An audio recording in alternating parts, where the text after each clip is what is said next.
What's up, Wizards? It's Dev from SBMTG. We got the very last of the Magic Origin spoilers today. Wizards was like, you know what, screw it. Let's go ahead and give you the entire set. So you can check that out. Mostly limited applications these cards have. They really flesh out what we thought the limited environment was going to be like.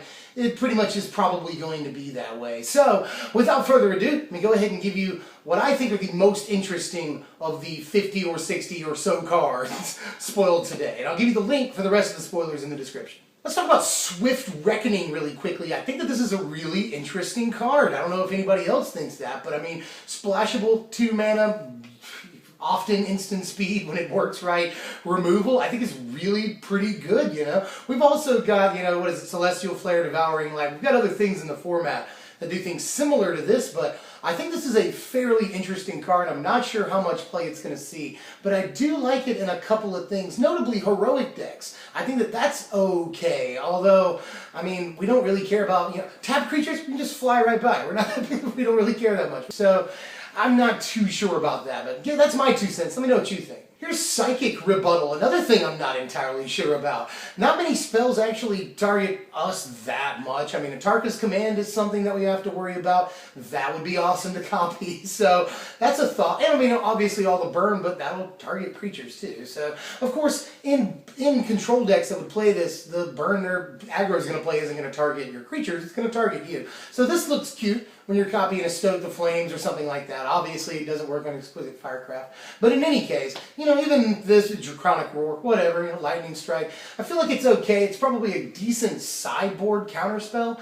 But again, like Ravaging Blaze might be a thing, Crater's Claws already is a thing, and this doesn't copy those well. But I think that's fairly minimal, honestly. I think it probably will be played in some sideboards, but I'm not sure totally of the impact it'll have.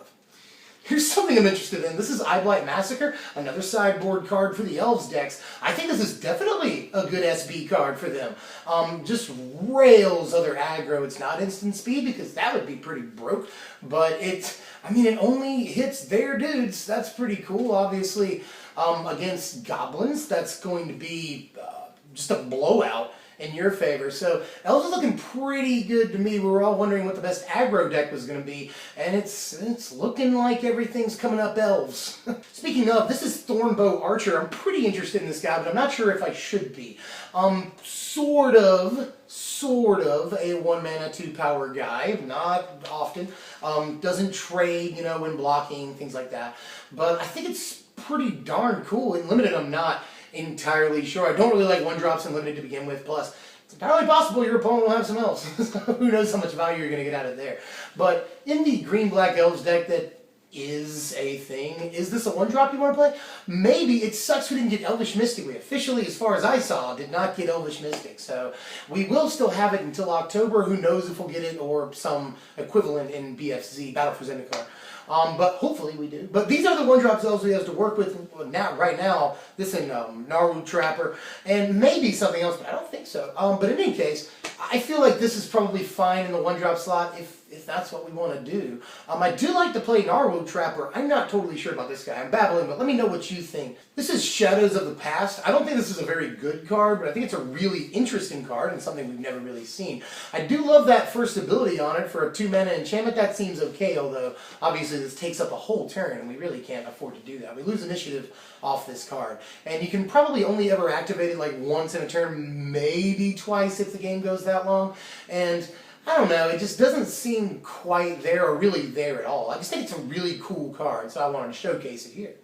Here is a limited all-star. This is Fetid Imp, and it is crazy. Yeah, honestly, it's just Imp, 2 mana for a flyer. Not bad right there. Plus, the conditional Death Touch, we pay mana for it, but that's only 1 black mana. I mean, it's entirely doable, and we'll take out any huge flyers, decent limited safety valve, or even if you're not, you know, planning on blocking other flyers, this is a fine, very, very good card. It's going to trade with literally everything it blocks, and it's, you know, drops early in the game, and it has evasion. I like everything about this card for limited play.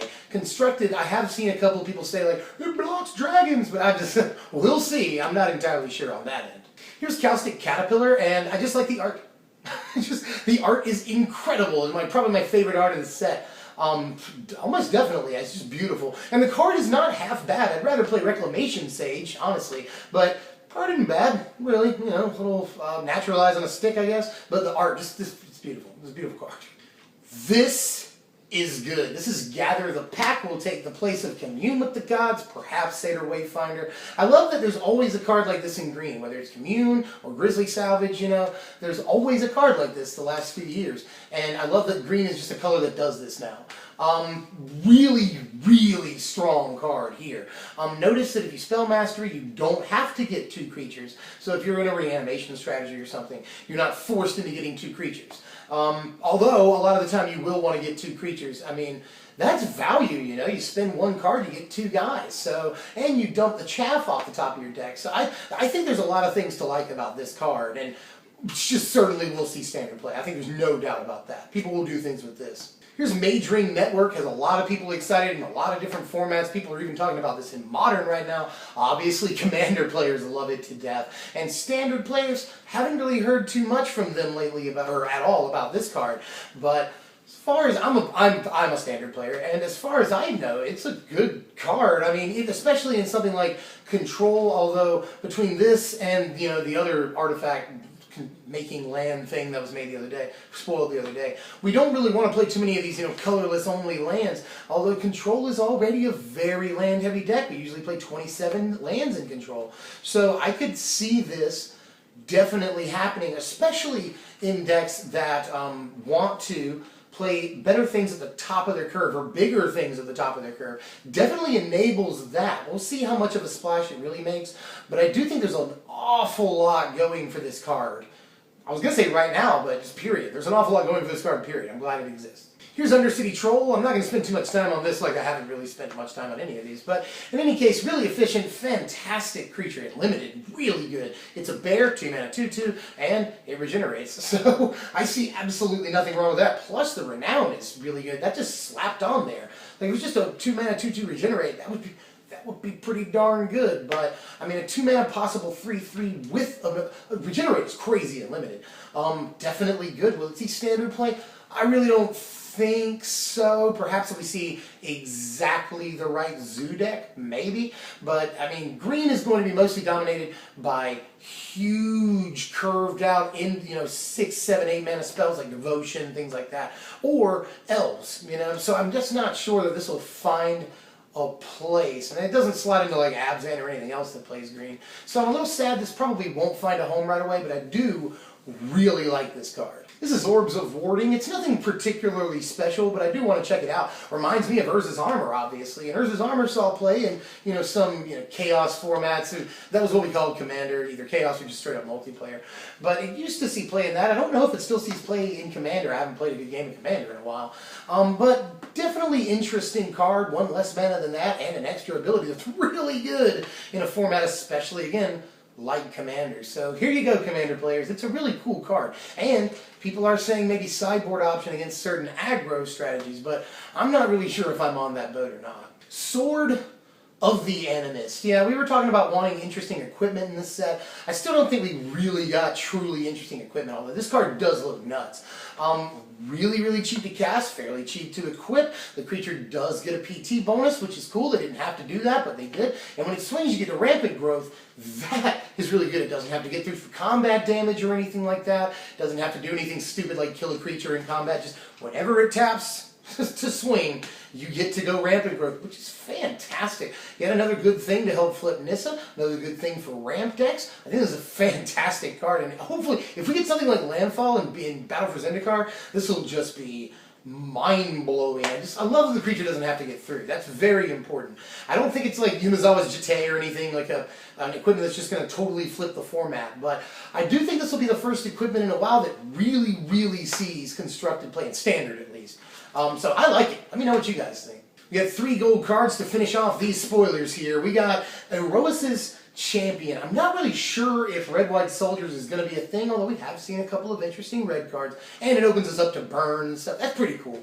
But all things considered, I do like that it's a 3 mana double strike 2/2. That seems good to me. I mean, I like Arshan Foremost in the Black-White Warriors decks, but this doesn't have any sort of added value or anything. It's fairly hard to cast. So I'm not really sure. Now, Unlimited, yes, but also in limited, I don't know about the red-white soldiers deck, or just the red-white sort of aggro-y deck that we see in limited. I don't know about that deck. I will give you my top 5 colors in limited and pre-release primer coming up here in the next few days, but honestly I'm just not sure that's a great color combination, although Double Strike is a ridiculous ability in pretty much every format, so don't count it out. I do like this card. Here's Possessed Scav. Yeah, fantastic, I think, in limited. Now, constructed, I don't think this will see much play. It reminds me of Farika's Mender, only maybe a little bit better, you know. It doesn't have the power of Farika's Mender, but still, Farika's Mender didn't really see much play, although it is a budget favorite, and people that have tested with it say that it's really good. So, and I'm one of them. I love Farika's Mender, and this is like that, except it also sort of, I don't want to say Snapcasters or anything, but it's, you know, reminiscent. I guess, what is that? Archivist is the name of that card. But in any case, I do think the card is fantastic in limited formats, but we'll probably see no standard play.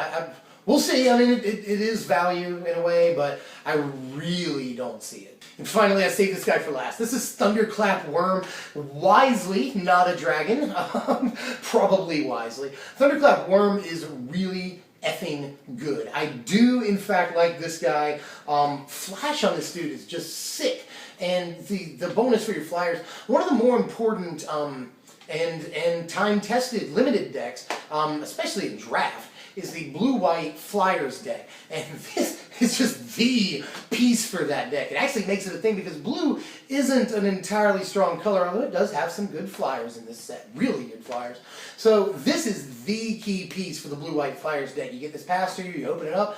I would probably take it, especially in core sets, which tend to be more pared-down versions of Magic for beginners. No, that's not, I don't think that's what Origins is. There's a lot of funky stuff going on here. But Blue-White Flyers is usually a great draft archetype, and this is going to make it crazy if you open a copy of this. So I love this card. Standard play? Probably not. We'll see if Blue-White Fish is a thing. If Fish is a thing, maybe. But still, I'm not entirely sold. I do like the card. But maybe if Fish is a thing, Flash really goes a long way to making that good. So I like the card. Let me know what you think.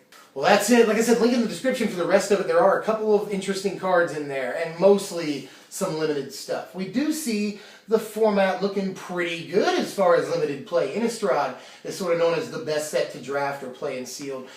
This might be a really fun set, though. A lot of funky stuff going on, like I said, even in limited, and will have an impact on constructed. I think we can all agree. This is going to shake things up, maybe even more than Dragons did. So yeah, these are all the spoilers, guys. That means look out for set reviews coming up soon, and I've got a super special video coming up that is, means a lot to me. So definitely sub if you haven't done that yet. Like, share, comment, subscribe. Please hit that thumbs up button. We're trying to grow and grow more, and we really love all the support lately and all the new subs. Thank you so much. I'm Dev from SBMTG. Thank you for watching, my wizards.